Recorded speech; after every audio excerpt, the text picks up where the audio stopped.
Bapak, Ibu, saudara-saudari, dan adik-adik yang terkasih dalam Yesus Kristus. Hari ini kita umat Katolik memasuki atau merayakan Hari Raya Kristus Raja Semesta Alam. Dan minggu depan kita akan merayakan dan memasuki masa Advent yang pertama sebagai persiapan hati kita untuk menyambut kelahiran Yesus Kristus. Hari Raya Kristus Raja Semesta Alam sesungguhnya dapat dimaknai sebagai hari raya di mana Yesus Kristus sebagai sosok yang tertinggi dan berkuasa dari segala sesuatu. Seperti yang dikatakan oleh Rasul Paulus kepada jemaat di Kolose, Kristus adalah segala sesuatu dan segala sesuatu ada di dalam Dia.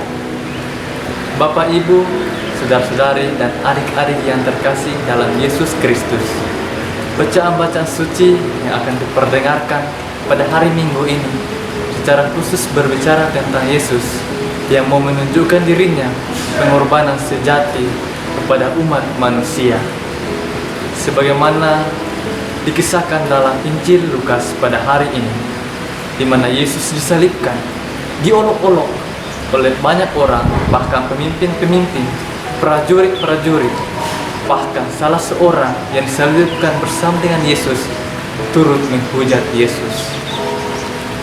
Meskipun harus rela menderita, namun Yesus telah menunjukkan dirinya sebagai Raja yang sejati dengan pengorbanan dirinya di kayu salib hingga wafat. Yesus telah menunjukkan dirinya sebagai Raja yang sejati. Bapak, Ibu, saudara-saudari, dan adik-adik yang terkasih dalam Yesus Kristus, lewat peristiwa ini kita diajak sebagai umat beriman untuk tidak merasa takut akan penderitaan demi mencapai pengorbanan yang sejati kepada Allah dan kepada sesama kita. Saya yakin ini bukanlah sesuatu hal yang mudah untuk kita lakukan di zaman sekarang ini. Kita cenderung untuk lari atau menghindari yang namanya penderitaan. Bahkan kita berharap atau mengharapkan supaya penderitaan itu tidak terjadi pada diri kita. Namun terkadang juga penderitaan kita anggap sebagai bentuk hukuman, sebagai bentuk rasa sakit, ataupun sebagai beban yang diberikan Allah kepada kita, sehingga kita berusaha untuk menghindarinya.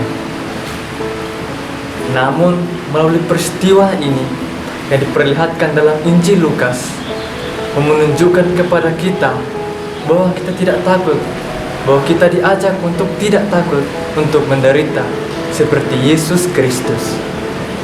Yesus Kristus telah memperlihatkan arti pengorbanan sejati kepada banyak orang, terlebih menebus dirinya demi banyak keselamatan umat manusia.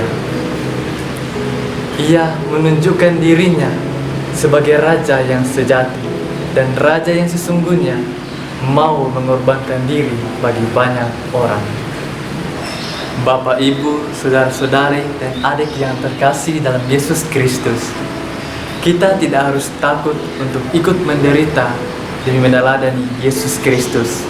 Malahan kita diajak untuk ikut seperti Yesus menyalibkan dosa-dosa kita, agar kita layak dan pantas tinggal bersama Bapa. Yesus telah memperlihatkan sisi Raja yang sesungguhnya. Dia mengajak kita untuk mau melepaskan ego kita, karena terkadang ego menjadi hambatan bagi kita untuk mau berkorban kepada sesama kita. Ego membuat kita tidak peduli dengan sesama kita, dan dalam ego pun tidak terdapat unsur rela berkorban. Bapak, Ibu, saudara-saudari, dan adik-adik yang terkasih, melalui lewat Injil suci pada hari ini, kita diajak untuk berani berkorban. Tetapi apakah kita sudah berkorban dalam hidup kita? Apakah kita siap untuk menderita? Apakah kita siap untuk mau berkorban seperti Yesus Kristus? Semoga kita sebagai umat beriman semakin setia kepada Yesus dengan berani berkorban, dan semakin mempersiapkan diri kita untuk menyambut kelahiran Kristus Raja semesta alam. Tuhan Yesus memberkati.